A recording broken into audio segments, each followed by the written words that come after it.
After uncovering over 100 hidden secrets in Cyberpunk, some of which that have never been discovered by anyone else, or maybe they have, I don't really know. But this is my final 10 hidden secrets video for Cyberpunk. There is a lot to discover while exploring Night City, and I feel like I've showcased just about everything that I would consider to be a hidden secret. And CD Projekt Red is no longer supporting Cyberpunk 2077, so unless they decide to go ahead with another major update or shadow drop a brand new DLC, this is probably my last 10 hidden secrets video for Cyberpunk until Cyberpunk Orion. But anyways, if you like this video, then make sure you click the glowing like button below the video.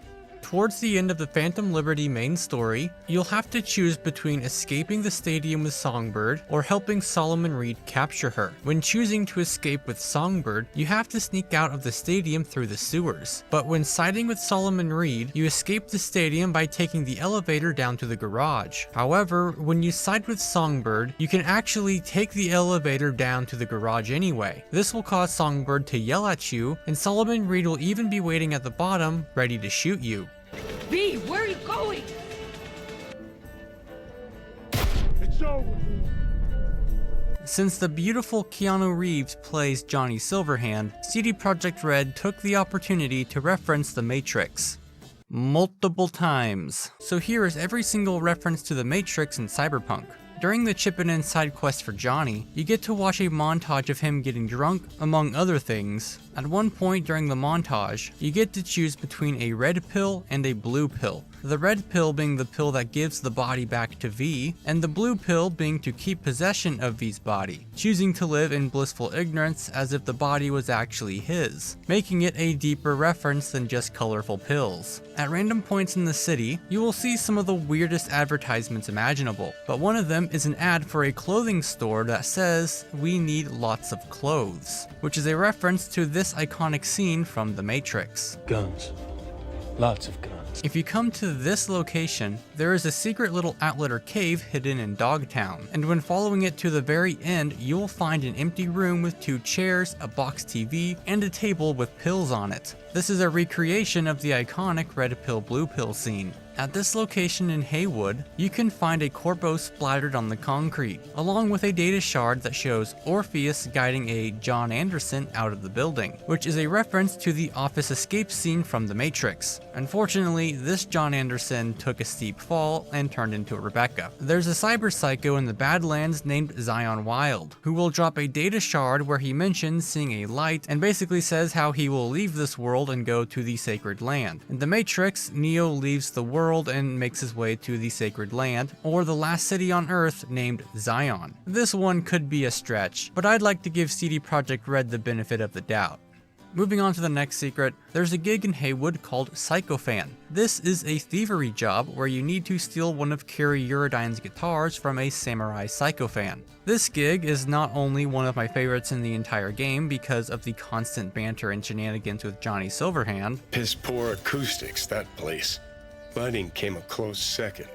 Grub was the worst. Of course, the chicks made up for that. Best pussy I ever ate. But the gig also has this really cool detail that you probably missed. Once you complete the Psychofan gig, you can actually come back to the Psychofan's apartment a few days later and find out that it has turned into a crime scene, showing that the person you stole the guitar from actually called the police. So I actually made a video over a year ago covering every single Easter egg and reference to The Witcher 3 and Cyberpunk. Unfortunately, I did miss one, but in my defense, it's technically a reference to The Witcher 2.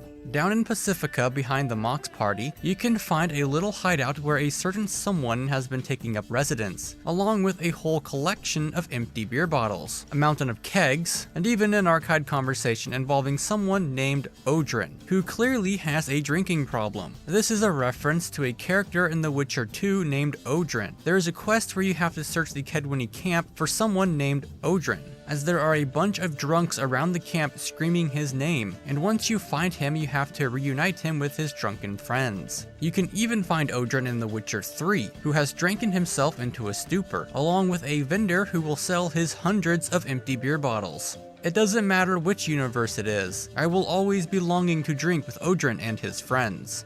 There is a hidden feature in Phantom Liberty that is easily missed. During the main story of the DLC, when you have to meet with Solomon Reed at the basketball court, instead of immediately turning around and running to his car, you can instead walk onto the court and the players will stop playing and drop the ball, which you can approach and take a shot yourself. Ah, and the crowd goes wild. For a fucking refund. If you pass the reflex requirements, you can even slam dunk the ball and watch the crowd clap at your amazing skills to handle someone else's balls.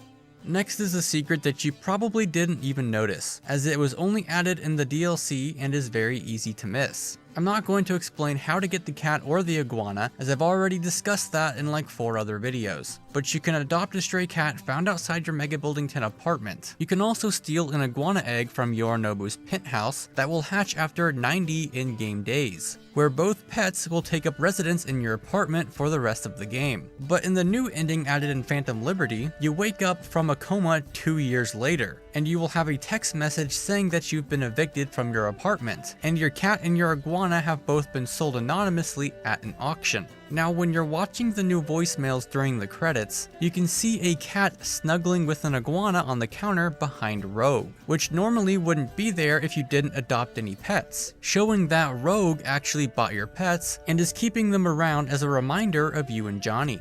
Or maybe she just wanted some pets. Rogue isn't really the sentimental type.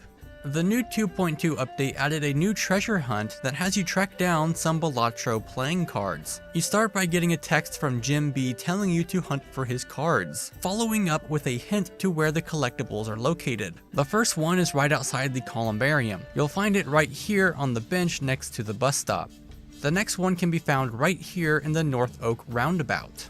The next card can be found right inside Misty's shop. You know she loves her cards. The next one can be found right on top of the Delamain HQ. The next card can be found in the Cannery Plaza in Wellsprings, down underneath the polluted water. The next one is located inside Jinguji, right behind the giant sign. Next, we can head over to Corpo Plaza. The next card can be found right on top of the glass, right where Rebecca got turned into pancakes. In the Cherry Blossom Market, you can find the next card under the giant statue's feet. The next card is on Jigjig Street, inside the first building on the left and right behind the counter. Then you can head over to Rainbow Cadenza. You'll find the final card inside the storeroom. You can also find a Joker t-shirt located right here on the ground. He also breaks into your apartment to give you a nice trophy for your efforts. But anyway, here's a tiny hidden detail that's almost as small as my will to live. In the Temperance ending of the game, you choose to let Johnny keep your body, letting him have a second chance at life. But if you look closely during the final cutscene, you will see that Johnny is wearing cufflinks of the letter V, showing just how much he appreciates this opportunity. And the fact that he just got done visiting your grave. So there's also that. The most recent update also added a neat little Easter egg. If you come to this location in Watson at night, you can come across this little scene, where 2 people are playing a game of chicken. Then one will swerve into the water and die. Down inside the water, you can find the wreckage. You can see that the driver will be named Needles, and you can find a data shard in the back that mentions someone named Marty. This is a reference to this scene from Back to the Future. What's the matter? Chicken? Now let's jump to the final secret. You might not have noticed this, but occasionally when you're walking around the streets of Night City, you can hear random screaming. Not very descriptive, I know, but these screams in particular are from corpos committing the 13th reason. There are a few hotspots around the map where this will happen, but the one in this video is located right here. Once you approach the area, you can see a corpo suit falling from the sky, only to splat on the floor, just like Rebecca. There's also one near Vic's clinic, but you probably already triggered it by accident during the main story and never noticed. Anyways, those were probably my last 10 hidden secrets for Cyberpunk 2077. If you like this kind of content and want to see more, then make sure you subscribe so you don't miss the next video.